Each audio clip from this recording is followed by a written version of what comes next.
These here are the guys that who were the main team that made it. There's Dean at the back on the left-hand side, and then there's Ken, who's here, Terry, who played Ozzy, and Craig, who's also here, played Giles. And then in the front row there's Michael, who was Frank, and then me in the middle. Oh God.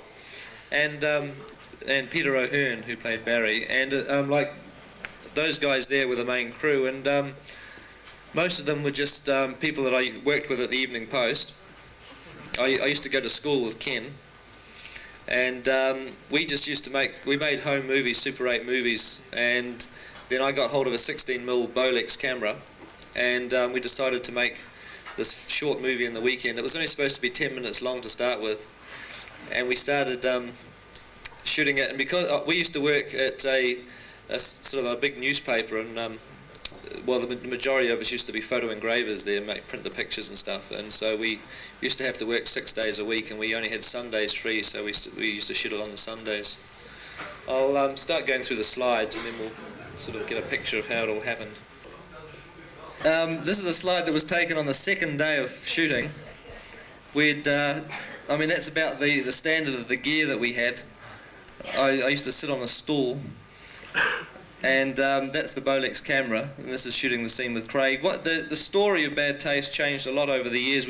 As I say, it started out as a 10-minute film, which was mainly concentrating on this guy who comes to this town, walks around to collect money, but he gets chased away by a strange-looking guy. And he runs up to a house, he gets captured by some aliens, dragged off into the forest and eaten and killed. And it all happens to this guy, and in the early days we never had any of the other commandos, you know, the Frank, Ozzy, Barry and Derek. They never existed, they were never in the story. And so we were shooting this, I was playing the alien and filming. So I used to I was the main cameraman. Ken shot stuff. When I was in the picture, it used to be shot by Ken, or if I wasn't in it, I used to film it. Right, that's shooting the stuff of me. All the blood was made of syrup, and you just squirt it through tubes, and it comes out the neck. This is one of the problems with me sort of being the cameraman as well, is I'd get myself all set up in this sort of gear with a knife stuck in my throat and blood all over me, and then I'd have to adjust the camera or set the exposure, so I'd be walking around trying to do the camera work with this knife sticking in my neck.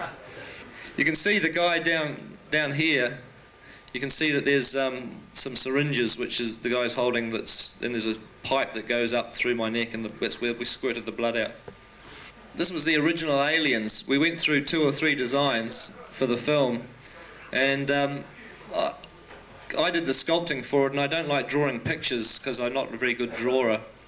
So what I do is I just get some plasticine and started to sculpt and sort of see what happens. So I worked for a while, and that's the first sort of face that I came up with, which I didn't really like fantastically much. So that one never got beyond the stage of just being a clay sculpture. But this was like, you know, at the very beginning when we were starting to make the film, and I was trying to think of what the alien should look like. So I went on and I tried a different design, which was that. And that one I quite liked, so we sort of thought that might do for the alien, so we proceeded on, and the next step to go to is to make a fiberglass sort of a skull for the mask. So I was using that design, and that's in my father's shed, at my parents' place, because he had a lot of tools and a vise and everything that I could use, so I used to work in his shed. And that was the finished alien head. Now what actually happened was that we shot quite a lot of film with this particular head and these particular aliens, and at some point I decided that I didn't actually like them, but we'd already shot a lot of stuff. And this is a scene that never made it into the film. I didn't have any editing equipment, so I used to just shoot it and keep it in the cans. I thought that the film was going to be about 10 minutes long, but after a year I decided it was time to start to edit some of it together, so I hired some editing equipment. And I sat at home on the dining room table and cut it together, and it ended up being about an hour long. So we decided at that stage that we had to do something, either make it an hour or just shoot an extra half an hour and make it into a full-length feature. So eventually that's what we decided to do. when we decided to make it into a feature, we sort of ended up having quite a long break from filming. I mean, I think we didn't shoot anything for 3 or 4 months while we were trying to figure out ways to change the story and exactly what to do. So what I did during that time while we were working on the story and thinking how we could expand it into a feature is I decided I'd build some more equipment for the shooting. So I made a crane for the camera and a dolly all out of wood, and that's us shooting in the trees, the scene with Barry shooting at the alien. The camera used to just be screwed onto the end of the crane, and you couldn't look through the camera while you were filming. You just had to point it at the actors and hope like hell that you were going to get what you wanted. That's another way that we used the crane. Those are fake legs that I hung on the end. This is when, if you remember the scene where the alien jumps over the top of Barry when he's running through the trees. And we wanted just a quick shot of the alien's legs flying over his head, so we obviously couldn't get a person to do that. So we just swung some dummy legs over his head. This is how we shot the scenes of the car driving along the road. I wanted to try and get the camera to crane up and down a bit, so we just stuck the thing on this trailer and drove along. It was incredibly wobbly and shaky, but we sort of got enough stuff that was usable. In the end, very, very dodgy. The crane ended up being very useful for when the scene where the alien was played by me was hanging over the cliff, because it meant that we could put the camera on the end of this thing and point it down, and it wasn't particularly dangerous for the camera, although it ended up being dangerous for me. I had to hang over the cliff tied by my foot exactly like in the movie. I didn't have any safety ropes or anything. It was bloody steep. What actually happened was that, I don't know whether you know it, I suppose you do, that the two characters that are played by me were sort of like both together in the same scene. So I'm playing that alien, and I'm also playing Derek, who's talking to the alien. So we shot all the scenes of me playing that alien first. Everything was shot because I had a beard, and then I had to shave my beard off and become Derek. So for the scenes of when I was Derek and we needed some legs, we sort of got into a situation like that. That's me standing up there, and that's Terry, who plays Ozzy, wearing jeans, where like the alien was, and he's lying down with a rope tied around his leg, and that's how we sort of got the shots of the alien's feet with somebody else. It's a shot of me shooting. Sometimes we hired the sound camera when we were shooting the dialogue scenes to get some synced sound, but we only had that on 3 or 4 days. About 95% of the film was shot on the Bolex, which is a great little camera. It was only spring round, but they're quite cheap. I mean, you can get them anywhere. If you want to make any films, just grab one. As I say about the crew, it was very small. Like, this is a typical day's filming. When it was basically just the actors in the film were the crew. So we're shooting a shot of Ozzy, and so Peter, who's Barry's using the clapperboard, and Michael's holding a microphone on top of the roof.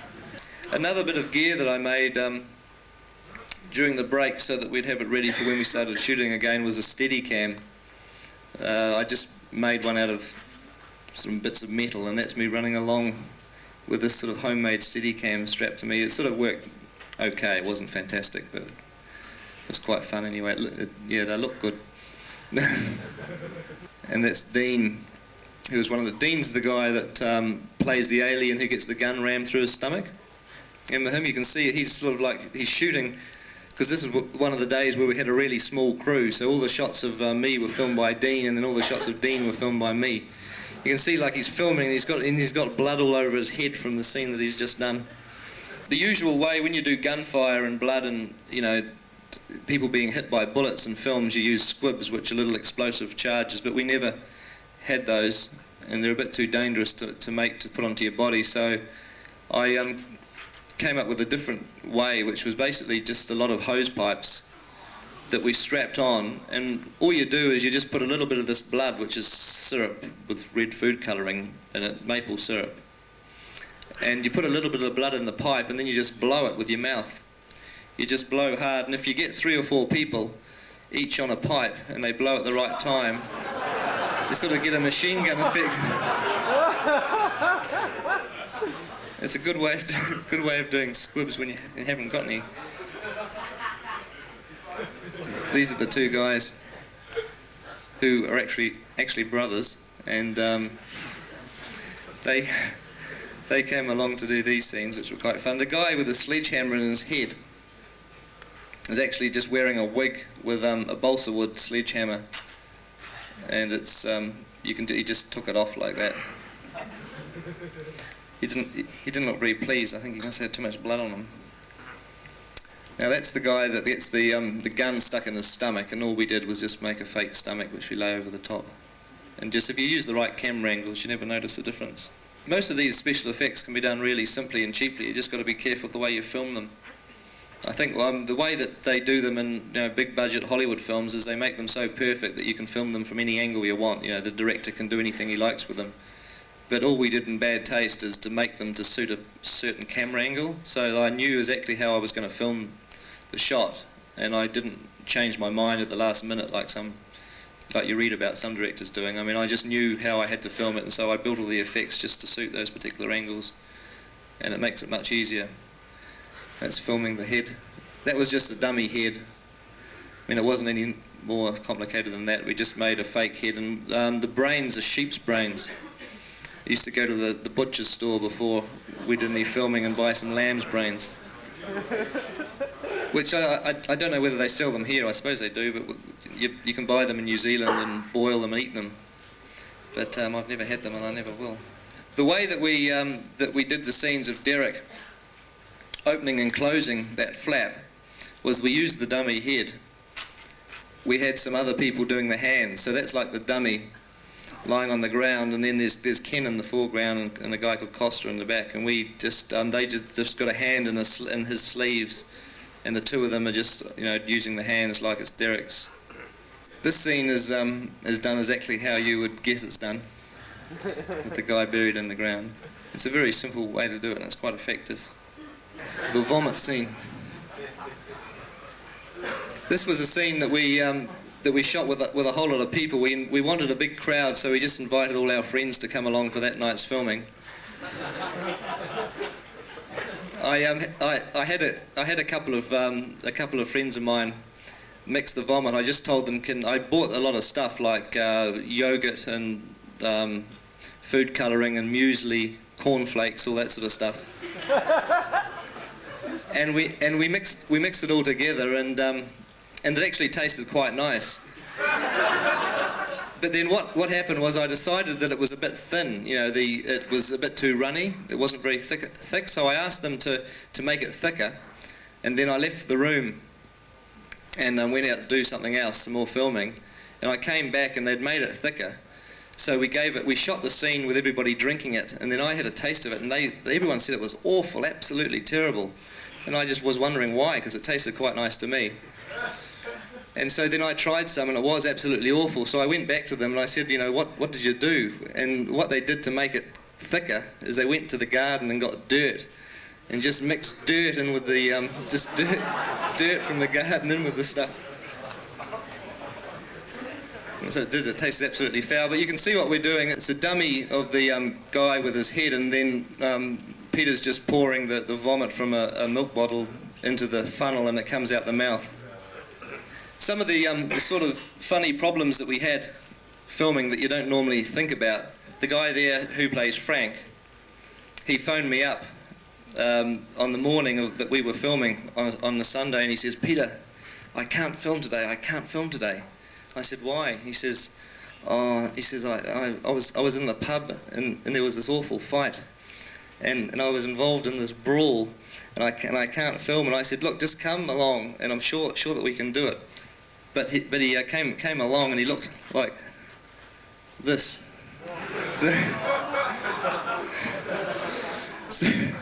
So on that particular day, we couldn't shoot any close-ups of Frank. We just had to shoot wide shots. There's Ken with his dummy head. There was some stuff that we shot where Barry shoots and he blows a big hole in the side of the head, like you can see there, and then he shoots again and he blows the rest of the head off. Well, we shot that stuff, and I looked at the dummy head that you can see there, and it didn't look very convincing on the film, so we didn't use that particular stage that you see there. We didn't use the bit with just the hole in his eye. So we chopped that out, and we just went straight for the shot of him with half his head gone. what we did about this time, I decided that the aliens that we were using weren't very good. I didn't like them. And so I set about sculpting up some new aliens, trying again, and we came up with this design, which was the final design. So we went through the usual stages of doing the fiberglass skull. The cables pull various bits of the rubber, so that's what gives them their expressions and their lip movements and their eyebrow movements. There's some balloons that are in the forehead that make the forehead throb up and down, but you don't really see that in the movie. It doesn't show up. That's dressing up as one of the aliens. That's Craig.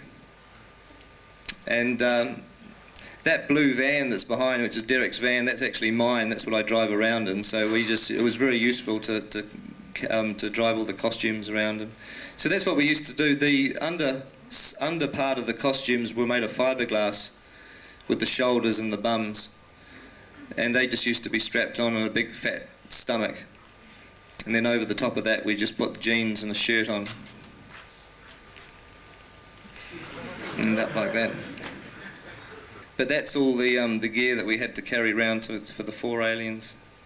It was quite a lot. And I used to work in a little room underneath my house. And it used to get very messy. That's sort of halfway through filming with all the junk lying around. Bits of bodies and heads and rocket launchers and foam. When we finally got some money from the Film Commission and we could start sort of, getting expensive, we came up with the ending. We never had the ending with the house. I mean, we were going to end the film in a different way with Craig being eaten by the aliens, but when that all changed, we had to think up a new way to end the film. And we'd been filming around this old house where the aliens had kidnapped a guy, but we never knew that house was going to become a spaceship until the very end of the film, when we suddenly got that idea and thought, wow, that's great. So that happened. That was one of the last ideas that we ever had, and it was one of the last scenes that we filmed. So we had to figure out how we were going to make the spaceship. First of all, we had to blow a hole in the house, and then we had to make the house take off. So we decided, obviously, to use models, and I wanted to make the biggest models I could, because that's the easiest way to shoot miniatures, is to just make them as large as you possibly can. So fortunately we had a friend who had a farm that we could use, so we went on a field in the farm and we built a model of the house that was actually about half size. So this is starting to build the model. It was all made of wood. It's just one of the walls. And that's just, we're building the walls, and we've got to take the walls down onto the field and build the house down there. So we used to carry them down in my van. And eventually the house was starting to take some shape. We only built 2 sides of it because that's the only angles that we were going to see it from. So that's just from the back, and you can see how it's being supported and propped up. It's quite large. I mean, it's almost the size of a real house. It was about half scale. It was about half the size of what the actual house was. On the very last day before we were shooting, we still had a lot to do to get it finished, so I called up a lot of friends and they came along and helped paint it and get it ready for the day. Where the explosion happened, which is on the corner of the house, we just made a big hole and put all the explosives ready, and then we put some very loose boards over the top of the hole to cover it up, and then we set the explosion off. But when the guy fires a rocket launcher and the rocket flies towards the house, that was a skyrocket, which we have a sort of a thing called guy forks, which you obviously don't have here, but we have when we have firework displays to have skyrockets, and we fired a skyrocket along a string. The next thing that we had to do with the house was to make the lawn of the house pull underneath. So we used the same model, but we had to make the lawn and some of the trees around the house, so we started to work on it. And that's all we did with making the grass slide away, is we just got a big chunk of AstroTurf and pulled Terry along on it. What happened next was that we had to make the house take off into space, leave the ground. Now that thing was so heavy and solid that it wasn't going to go anywhere.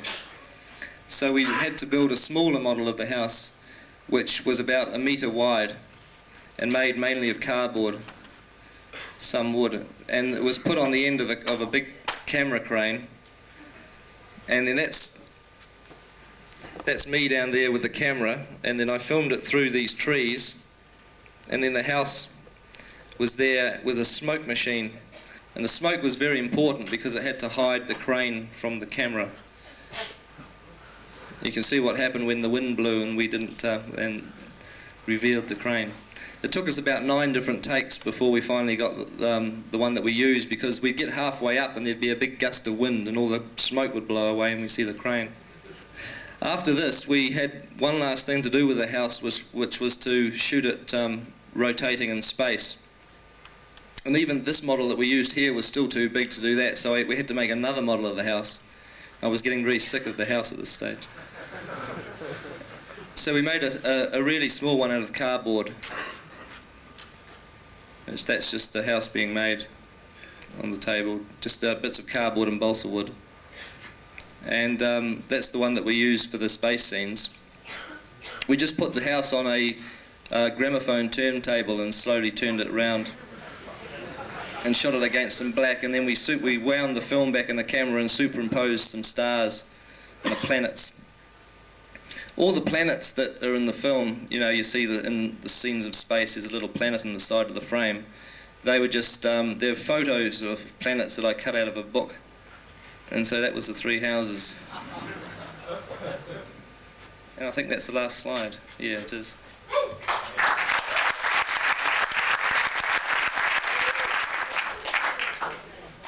Right, so has anybody got any questions that they want to ask about those? The budget ended up being about 200,000 New Zealand dollars, about 200,000 marks. Eventually, that's with a 35mm blow-up, because it was all originally shot on 16mm. What happened was that the first 3 years that we were making it, we were just, as I say, making it during the weekends, and I tried, the New Zealand Film Commission is the only way that you get money to make films in New Zealand, and so I tried them a couple of times for money, and they wouldn't give me any. Like I tried them at the beginning and I tried them after a couple of years, but we kept on shooting the film, and we ended up with a version that was about 75 minutes long. We hadn't got the ending on, and I showed that to them, and for that time, the third time, they agreed to give me some money. So we'd spent about 17,000 marks of our own money, which was mainly mine, at that point. That was about 3 years had gone by, and as soon as the Film Commission gave us some money, it meant that I was able to leave my job and work on it full time, although all the other guys couldn't leave their jobs. So we were still filming during the weekends, but it meant that I could sort of sit at home all week and make the special effects, and that's how we shot all the ending with all the effects. I was able to spend much more time on it. Plus we had a little bit of money, like the Film Commission gave us about $30,000 to finish shooting the film, which, yeah. And the rest of the money was for post-production. Because what we did is, although the whole thing was made really roughly and simply and cheaply, we wanted to sort of make the post-production quite good, get some good music and good sound effects and stuff. So that's where we spent a lot of money doing that. The reason why there's no women is basically because I was just using people that I used to work with at the newspaper, friends of mine, and there were no women working there. So I didn't have any access to women actors. But it was just the way that the story developed. I mean, there was no set rules. I mean, we didn't start saying, right, we're going to make a film with no women. We just had these guys there who were, I said, do you want to help make a film? And they said, yeah. So we set out and we just started to make a film with guys, and it ended up being a film with guys. What I originally intended was that I'd been making Super 8 films for a long, long time, ever since I was about 9 years old. And I'd always wanted to use 16mm because it's much better. But I wasn't able to afford a camera until I left school and started to work. So I bought this Bolex camera. And originally Bad Taste was going to be a short film just to try the camera out. So that was what I originally intended, was to learn how to use 16mm and just make a short film. No, there was never a script. Never. I mean, there's never been anything written down for Bad Taste. It was sort of made up as we went along, as they say. I guess the biggest influence was probably stuff like Dawn of the Dead. I like Dawn of the Dead because I liked all the zombies walking around the shopping mall and getting killed in entertaining ways. So I suppose that's what I was trying to do with Bad Taste, is kill a lot of zombies in entertaining ways, aliens, whatever. Yeah, I had moments where I said I wanted to forget the whole thing. A lot of moments. What you tend to do, or what happened with me, was that because I was spending my own money, when after about 2 years I'd think, God, I don't want to carry on with this because something would happen and I'd get really depressed and I think, oh, this is never going to get anywhere, why bother? And then I'd suddenly realise that I'd spent, at that point, maybe $10,000 on it. I thought, God, I can't stop, otherwise I'm going to waste $10,000. It's going to be terrible. So really it came to a point where in those sort of moments where you want to give up, it was the fact that we'd spent so much money that sort of kept me going more than anything. The critics in New Zealand, which I was incredibly worried about, were very good. I mean, we never got a bad review in New Zealand. It became, what happened in New Zealand is it actually became a splatter film that the sort of liberal, trendy, yuppie sort of people could enjoy. Because the sort of people in New Zealand that would go to like art movies and would never ever go to a splatter film, never go to a gore film, sort of felt that they had to go and see Bad Taste because it was a New Zealand film and they wanted to support the New Zealand film industry. And I think that it was like the first splatter film they'd ever seen in their life, and they actually quite enjoyed it. So the reviews were really good in New Zealand. The reviews in America were okay. They were just the video reviews, and they were all sort of, you know, they tend to be quite kind, actually, most of the reviews. We had one or two bad ones in England.